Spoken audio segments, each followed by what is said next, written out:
बिखरा पड़ा है। हर गांव, हर नगर, हर शहर में हमारे देश का इतिहास बिखरा पड़ा है। हम अक्सर पूछते हैं कि हमारे देश में कितनी सारी ऐतिहासिक जगहें हैं, लेकिन उन ऐतिहासिक जगहों के बारे में हम कुछ नहीं जानते, जो कहीं दर्ज नहीं है। और दूसरी तरफ ऐसी कई ऐतिहासिक जगहें हैं जहां इतिहास बिखरा पड़ा है, मगर उन जगहों से हम नावाकिफ और अनजान बने बैठे हैं। तो आइए इतिहास की गहराइयों में गौर करते हैं और वाकिफ होते हैं ऐतिहासिक नगरी बुरहानपुर में आहू खाने से। एक तो आहू खाने में बना हवा महल और दूसरी ये इमारत जहां पर बताया जाता है, लोगों का कहना है कि इसी जगह पर मुमताज की अस्थायी कब्र हुआ करती थी। मुमताज जो आज ताजमहल में दफन है, वो इस जगह पर दफन हुआ करती थी 6 महीने के लिए शाहजहां के वक्त में।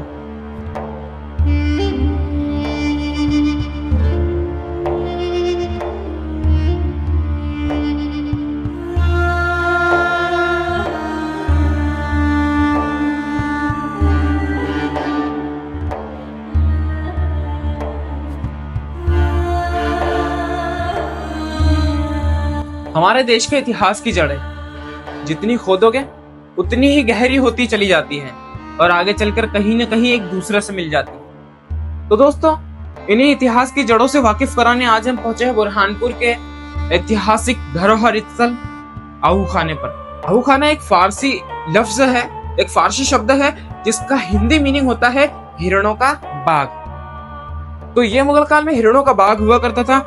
यहीं से पास में मौजूद शहर में एक किला है जहां पर राजशाही ठाट-बाट के साथ राजा रजवाड़े रहा करते थे, और ये राजाओं का एक शिकारगाह हुआ करता था जहां पर राजा शिकार किया करते थे हिरणों का।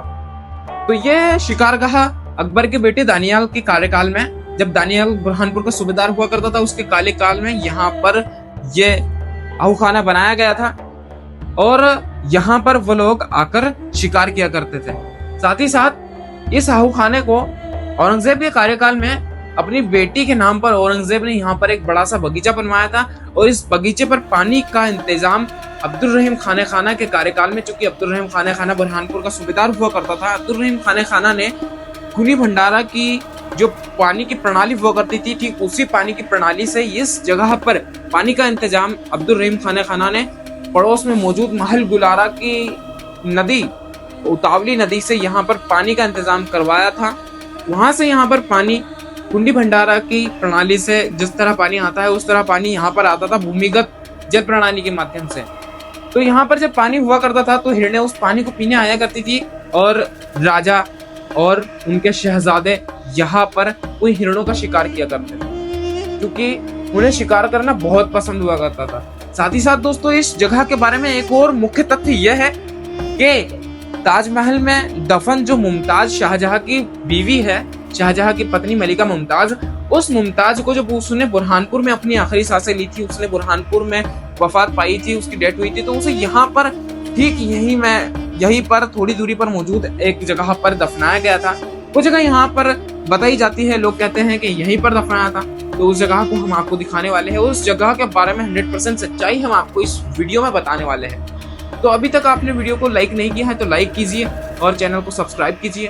तो चलिए हम आपको इस जगह की वो नहर, इमारत और यहाँ पर जहाँ बताया जाता है कि मुमताज को दफनाया गया था अस्थाई कब्र में 6 महीनों के लिए, वो जगह हम आपको दिखाने वाले हैं और इस जगह के बारे में डिटेल में जानकारी हम आपको बताने वाले हैं और इस जगह की सच्चाई से वाकिफ हम आपको कराने वाले हैं। तो चैनल पर बने रहिए, सब्सक्राइब कीजिए, लाइक कीजिए और आइए अब आगे आपको सच्चाई दिखाते हैं।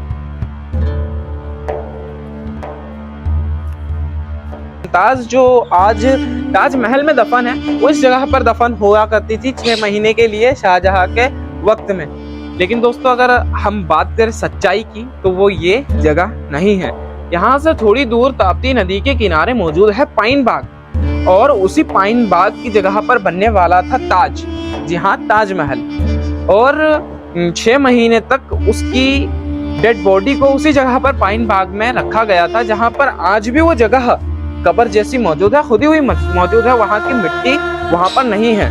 वहाँ की मिट्टी निकालकर ताजमहल आगरा ले जाया गया है। उसका बेटा शाह शुजा, मुमताज का बेटा, उसे वहां से मिट्टी के सहित उठाता है और उसे कुछ संसाधनों सहित वहां से लेकर जाता है। बुरहानपुर के दिल्ली गेट से निकलता है और आगरा पहुंचाता है अपनी माँ की डेड बॉडी को, यानी मुमताज की डेड बॉडी को, और आगरा में दफन किया जाता है। और अगर बात करें हम इस इमारत के बारे में, तो दोस्तों ये इमारत जिसे आज हम बारादरी के नाम से जानते हैं, किताबों में इस इमारत का उल्लेख बारादरी के नाम से है। ये इमारत दानियाल के कार्यकाल में हवा महल के बनने के बाद बनाई गई थी और इसे बारादरी इसीलिए कहा जाता है क्योंकि इसके जो ऐसे दर है, इसके ये जो दरवाजे हैं गुंबद टाइप, ये इनकी टोटल संख्या 12 है, इसीलिए इसे बारादरी कहा जाता है। और यहाँ से अगर हम देखते हैं नीचे, तो यहाँ पर ये नहर हमें दिखाई देती है और इस नहर के ठीक उस तरफ हमें एक महल दिखाई देता है जिसे हवा महल कहा जाता है। और उस महल के उस पार एक चौकोर चबूतरा है और तालाब टाइप बनाया हुआ है जहाँ पर पानी आया करता था। मुगल काल में उतावली नदी से भूमिगत जल प्रणाली के माध्यम से यहाँ पर पानी आया करता था। उस पानी को सबसे पहले वहाँ संग्रहित किया जाता था, वहाँ से छोड़ा जाता था महल के उस तरफ से। तो जब पानी वहाँ से नहर के माध्यम से बहते हुए आता था तो पानी यहाँ पर आकर रुक जाया करता था। यहाँ पर आप देख सकते हो छोटे छोटे हॉल्स बनाए हुए हैं। वहाँ से जब पानी इस फर्श के ऊपर गिरता था तो वो झलझल करते हुए गिरता था।